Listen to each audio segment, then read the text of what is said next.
This episode is brought to you by Progressive Insurance. Fiscally responsible, financial geniuses, monetary magicians. These are things people say about drivers who switch their car insurance to Progressive and save hundreds. Visit Progressive.com to see if you could save. Progressive Casualty Insurance Company and Affiliates. Potential savings will vary, not available in all states or situations. It's the Roger Stone Show on 77 WABC. Welcome back. This is the Roger Stone Show on 77 WABC. And now I am joined by Chicago radio legend Mancow, who had listed the top 10 radio shows in America for well over a decade. Once the highest rated segment on Fox News Channel in the mornings for many years. Also did a number of several Fox TV specials. A man who regularly beat Howard Stern in the ratings and who's taught me more about radio than you can possibly imagine. My good friend Mancow joins the Roger Stone Show now. Roger, God bless you. It's great. And I was on WABC for years. I was on that station, so I have many happy memories, and it feels good to and comfortable to be here with you. So anyway, howdy do, and what do you want to talk about? First thing I want to talk about, I guess, is this visit to San Francisco by the Chinese leader Xi Jinping. It's just hard for me to believe that all of the captains of industry, Larry Fink of BlackRock, Tim Cook of Apple, Steve Schwartzman of the Blackstone Group, on and on and on. These people are paying $40,000 to dine with the man who shipped us the Wuhan virus and is responsible for the death and illness of thousands and thousands and thousands of Americans. I don't get this. I'm just not getting it. Well, Roger, get it. And the trend is not our friend. And people keep saying, "Oh, the pendulum is going to swing back," and all of this. Look, you need to wake up, and people need to wake up to. And I lived in San Francisco for many years. Blocked off the Bay Bridge was a political statement against Bill Clinton. It was the biggest story on earth for a day. But look, I know the system there. They are full-on communists. Biden is now telling everyone in his senile old coot mode that Newsom is our next president, and this was simply China looking at their new colony, their new territory. So it's already over. We're already owned by China, and I guess you should see. I heard the Darth Vader march when I saw the people that were there. That's what's in my head. Dun dun dun dun dun dun dun. And I think you'd be smart to put your money in all of those companies, because those are the ones China's going to back. This was kissing of the ring. That's their real god. That's their real leader, and he was there in San Francisco. And no American flags, only the communist flag. And I've been to China several times too. And believe me, do you want to know something, Roger? I have never experienced hatred, and I've experienced it all over the world, for American black people, African Americans, like I felt in China. And I'm not black, but they didn't mind me. They were nice to me, but they did let it be known. And we have a problem here and in other cities with African Americans punching the Chinese. I don't know where that comes from. Very bizarre to me. Sorry, I'm going off on a tangent here, but it makes me laugh that LeBron James and these guys love China so much because they're getting a paycheck right now. They will be the first ones in the camps when our Chinese masters fully seize control. Yeah, it's amazing to me. I mean, while Biden and Xi do put out a joint communique on their alleged efforts to stem the flow of illegal fentanyl into the United States, this is a $1 billion business for China. Pardon me if I just don't believe them. But did they even discuss the weaponization of the Wuhan virus and shipping it to this country? Did they discuss the manipulation of our currency? Did they discuss the theft of our intellectual property? Did they discuss the harassment of U.S. flagged vessels on the sea. That would never have happened under Ronald Reagan. Did they discuss the fact that the Chinese are systematically buying up America right from out under us? It's not just farmland and ranch land. It's bridges, tolls, ports, airports. So I don't believe them when they say they're going to get together and stem the tide of fentanyl. Sorry, I'm not buying it because it's too lucrative. But to see this guy get a standing ovation, and then Joe Biden, which is very typical, within 24 hours he screws it up worse. It wasn't that he confirmed that Xi is a dictator. He is, in fact, a dictator. Biden was right when he said that. But then Biden insults him by saying the guy didn't even know about this weather balloon traversing the United States. He was completely unaware of it. I mean, the statement put out by the Chinese were blistering. Insulting. They said it was insulting. It was politically provocative. I guess in one way, when Robert F. Kennedy Jr. says that he doesn't think that we pose any military threat from the Chinese, the only reason he could be right, I think he's wrong, but I think the only reason he could be right is they may not have to fire a shot. Yeah. They are so embedded in every aspect of our society, into business, into academia, certainly infiltrated into the government. I want to know more about those payments to Joe Biden that have been detailed by the House Oversight Committee.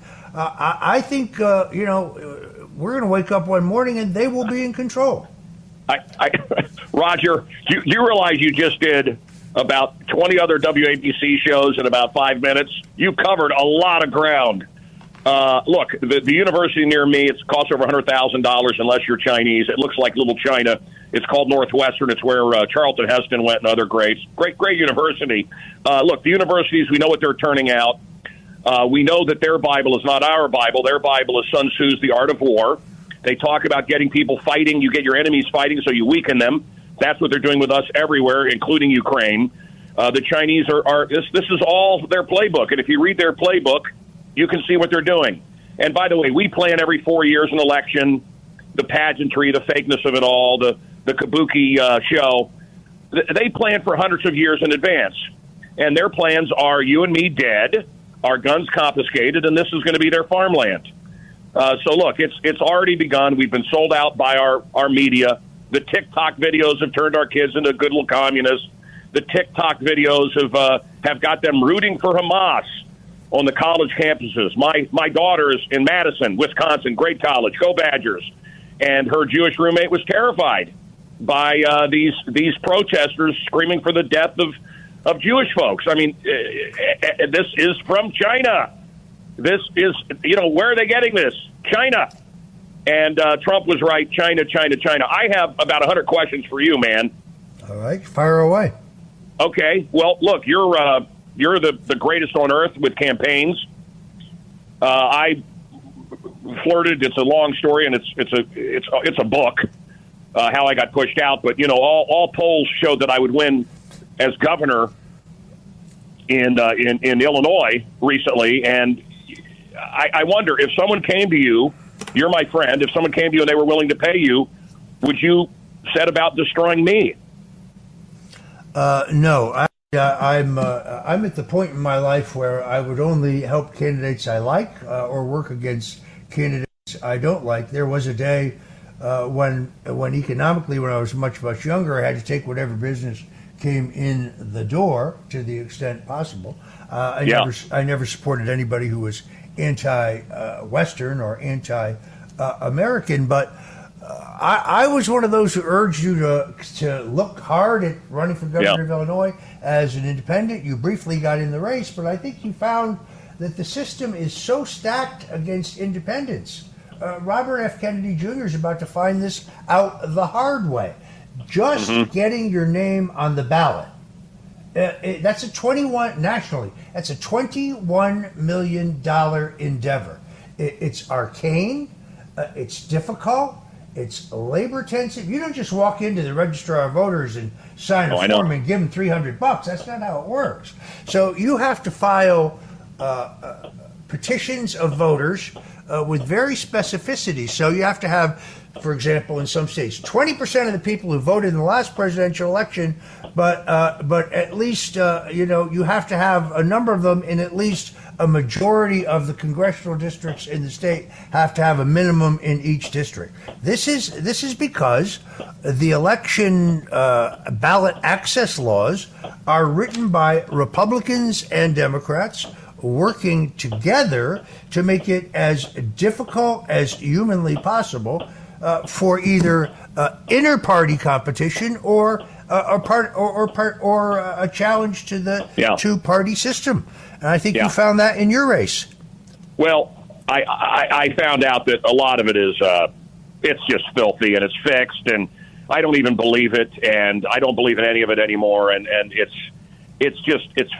fake. It's a show for the American people. And when you hear Biden is telling people at that Chinese summit that Newsom is our next president, it says to me that it's scripted that way. And I wonder, Roger Stone, you're the guy, man. You're Nostradamus of this stuff. There's nobody on earth right now that's living that can predict these sorts of political things like you. It's like you have that newspaper from Back to the Future. You know what's going to happen. But why the Nikki Haley push all of a sudden? Why is she being pushed upon us? This episode is brought to you by LinkedIn. Psst, healthcare pros, word's out, and it's too good to keep quiet. Look, LinkedIn is revolutionizing job hunting, making it possible to search by specialty, shift preference, and salary.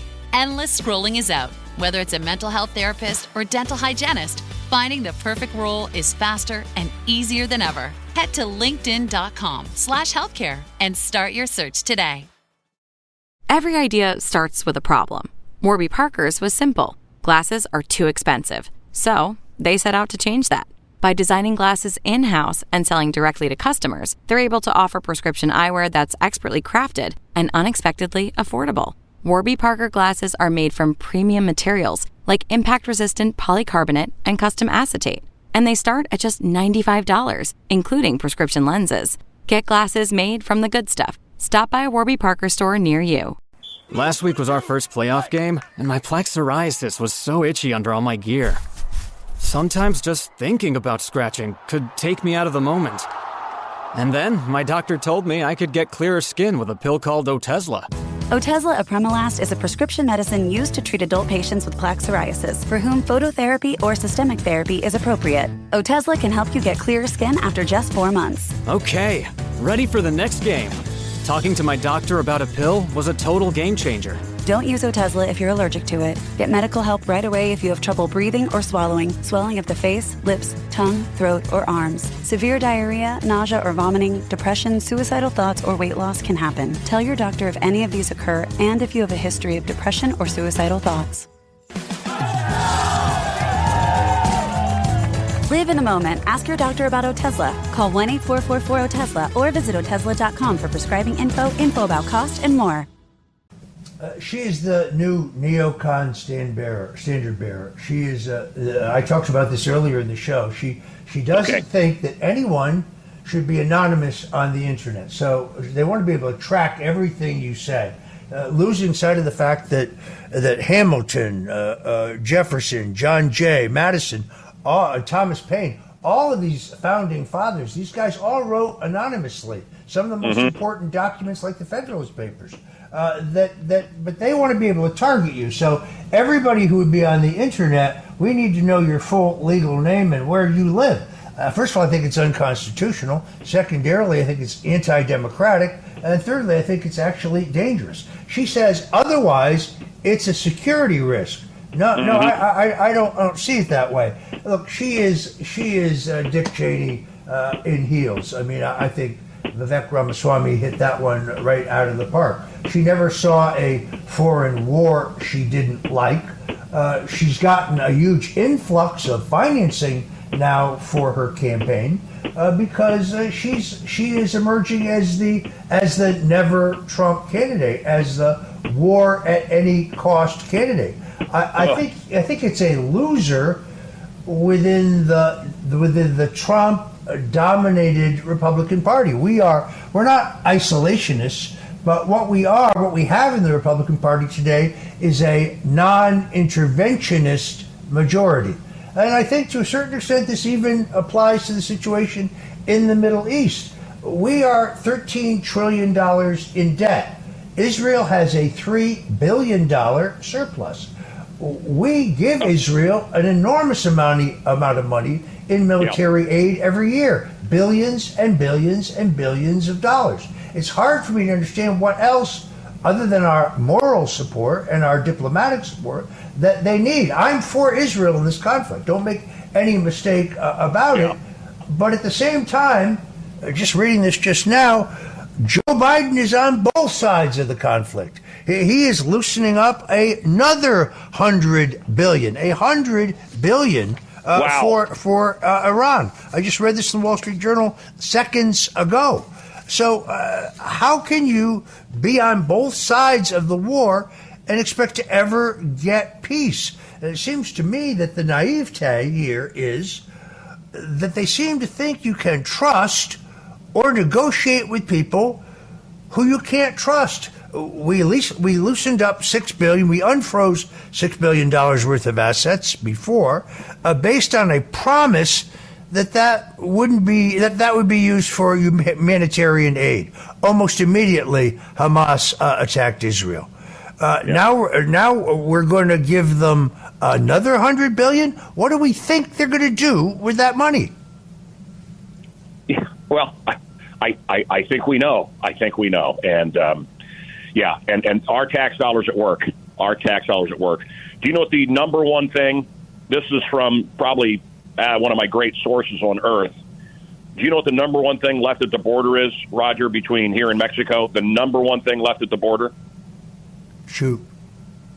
You want to do it now, or you want to wait because it's a blockbuster? Well, we can hold it to the end of the. Let's let people think about that, and we'll come back to it at the very end. How's that? I want people to think, because they will not believe it, and make sure we answer it, because it will. Your jaw is going to hit the radio console there, Mr. Stone. It's something else, but it feeds into what you're talking about. It is what you're talking about. Okay. Well, we'll get to that. I just don't know how much time we have. No, we got plenty of time. Speaking of that, in our very first segment today, I did promise you that later in the show I would reveal to you Richard Nixon's secret recipe for the perfect martini.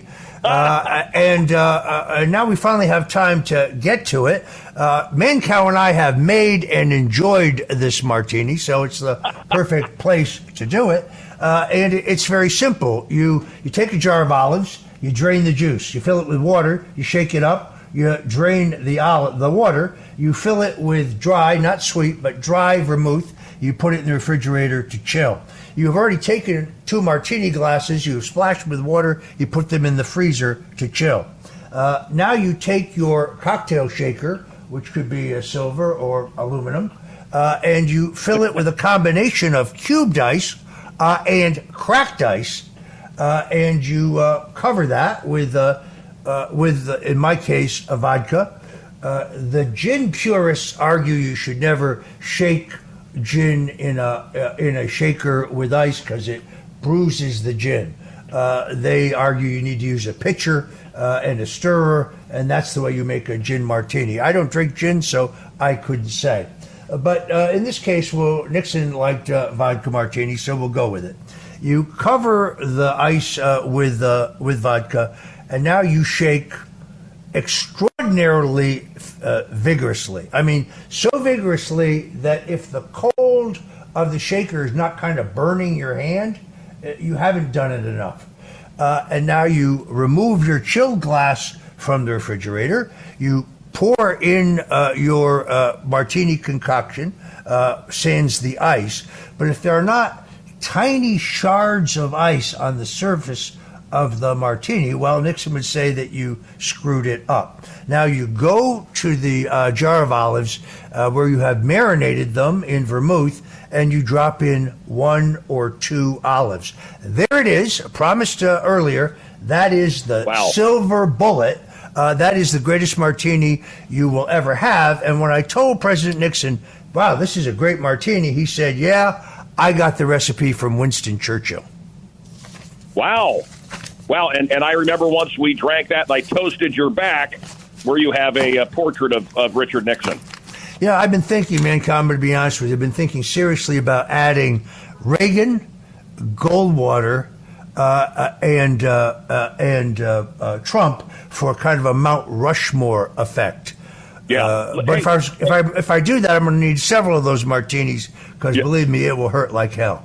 Roger, if there was a Mount Rushmore of a-holes, of jerks, what's the first face you would put on there? The Mount Rushmore of jerks. Oh, I guess that would be the aforementioned Howard Stern. That's where I'd put him. Yeah. By the way, you said he never ever beat me. And there's a Vice 2-hour Vice TV special, Dark Side of the '90s, and you will see how much I destroyed him. And that's the facts. Now, quickly, bourbon, half and half, vanilla extract, confectioner's sugar mixed together. It sits overnight. Okay, bourbon, half and half, vanilla extract, confectioner's sugar. You mix it together. You put it in the fridge. This will be the drink that greets the Muller guests here at Muller Manor, the museum that I live in, very much like the Addams family, and then freshly ground nutmeg on top of that. That was Ethel Barrymore. You know, the Barrymore family, family of famous Hollywood drunks. That was their Thanksgiving drink, and we've taken that from them. So that's our drink. Great tradition. So, but I think it's important to cover this. So Mancow is no longer a mainstay of Chicago morning radio, where he was the gold standard. And you left, as you told it to me, because you refused to be censored. You refused to stop talking about your belief in Christ. You refused to stop talking about your love for this country. You refused to stop talking about your admiration for Donald Trump. And you basically refused to be dictated to about free expression. Well, yes and no. But basically, I don't think people have any idea what we go through and how impossible it is. I mean, just today, what we've talked about, you've got people furious, whatever. We call the pizza place the Mecca of pizza. Well, that's offensive to Muslims. Manhole cover is offensive to the feminists. I said ventriloquist dummy. That was offensive to the people that do the art of ventriloquism. Look, I'm not a Bible banger. I'm a believer, and I would mention that I went to church. They didn't like that. They didn't like that I questioned the clot shots, and they didn't like that I questioned the election. By the way, I'm not an election denier. I just think there was irregularities there. But, not to even be able to question these things on talk radio, this shows you where we're going. And look, I couldn't take it anymore. Stone rule number 2 is you can't win if you don't get in the game. And I understand what you're saying, and I know you want me to jump back into it, Roger. But I'm more like John Galt at this point, and the Ayn Rand novel. I don't want to be part of this culture. I don't know if you saw The Marvels, another huge Disney Marvel movie that's a complete flop. People are, this culture holds nothing for me. I saw a great TV show on Netflix called The Killers, or The Killer. I think you should check that out. It's a Fincher movie. You would love that movie, The Killer. And then there's a great movie. Finally, they're so rare now for adults, but The Holdouts at the theater, Roger, you might like it. And I have another. Can I ask you a question? Sure. You're always dressed like $1 gazillion. You're known around the galaxy as one of the great dressers on this planet, maybe the greatest dresser there is. Is it Tom Wolfe? Is he the great dresser, the author? Clorox Sentiva smells like lavender. Cleans like Clorox. And feels like...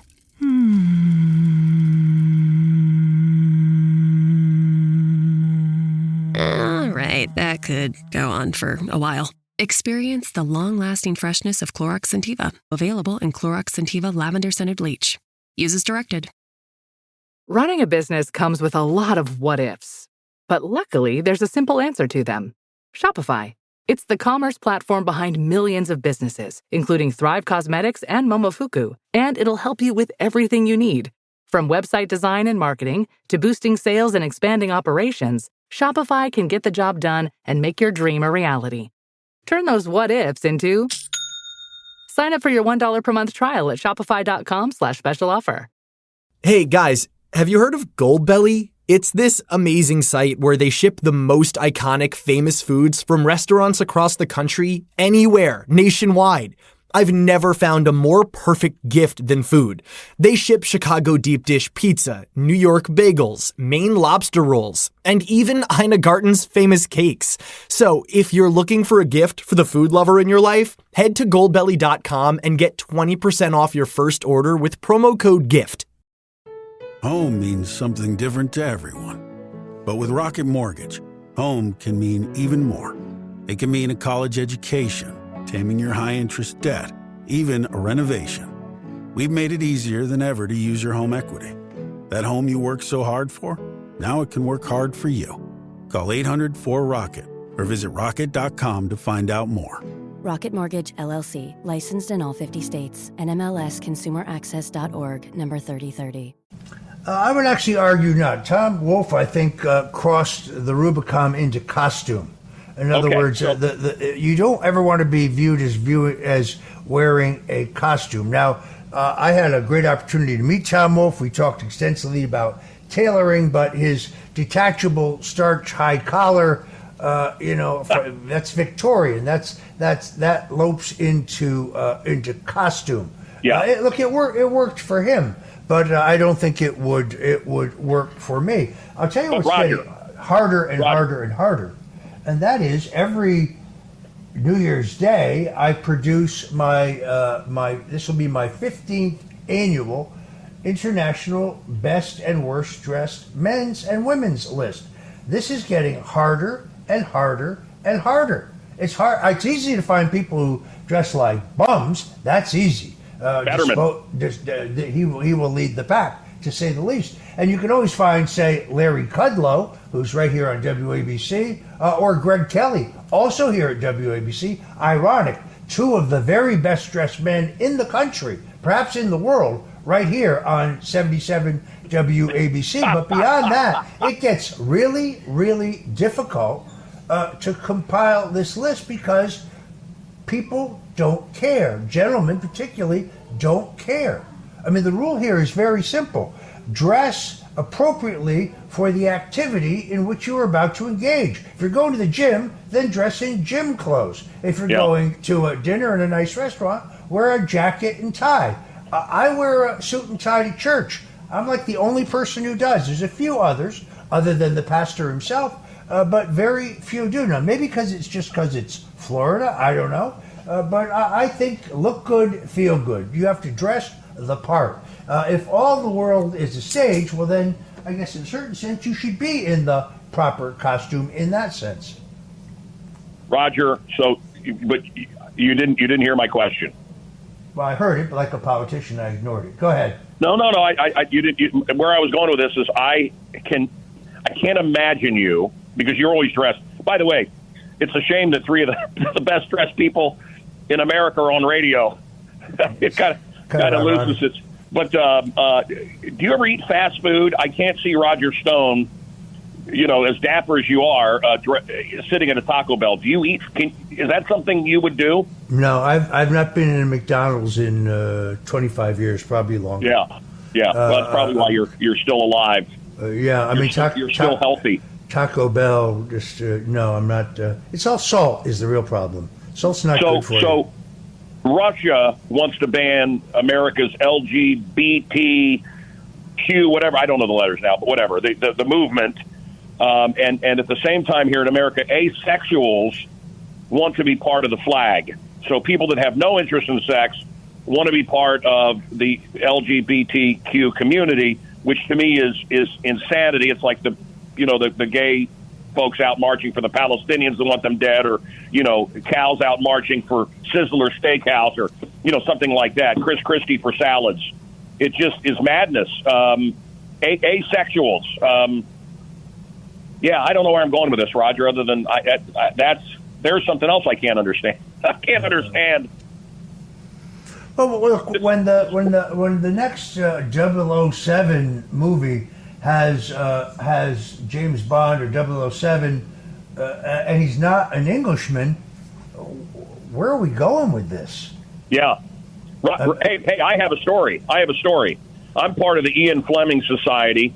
I will be breaking bread in Monaco in about a week with Christian Moore, Roger Moore's son, and I knew Roger Moore, and he's got something special for me. I don't know what it is for Christmas that used to belong to my favorite James Bond. He wasn't the best, but he was my favorite because that's who I grew up with, Roger Moore.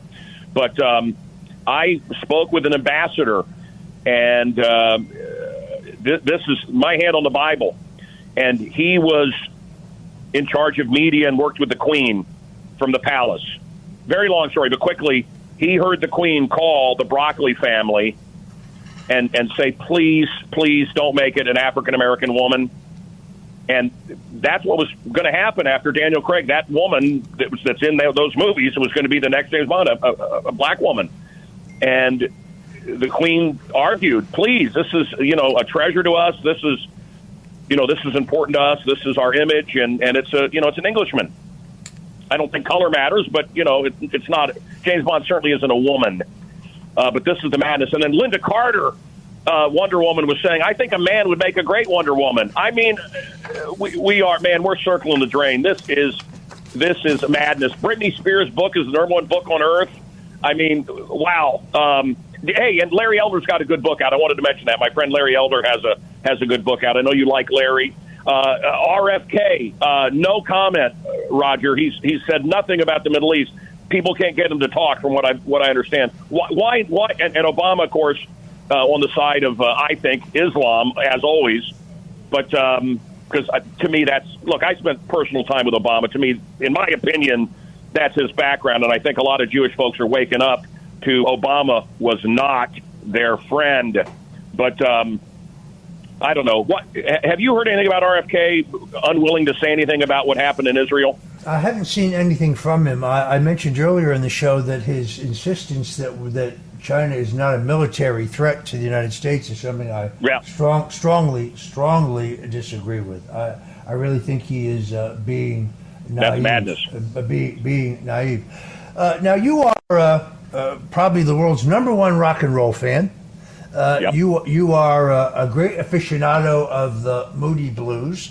You've been trying to get me to open my mind to them, which I haven't ruled out.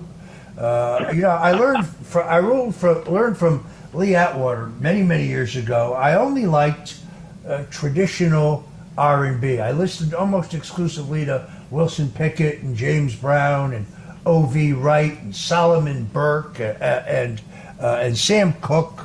I mean, that was my genre, and I wasn't open to anything else. I thought everything else was terrible.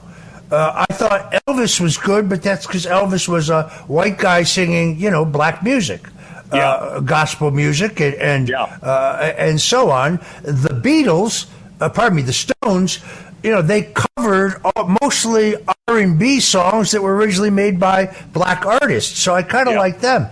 Over time, I began to realize how wrong I was, and that all forms of music are worth listening to. All forms. Where is contemporary music going today, particularly rock and roll? Where are we going today? Well, look, I just got the Smashing Pumpkins and Van Halen together to play a couple of songs.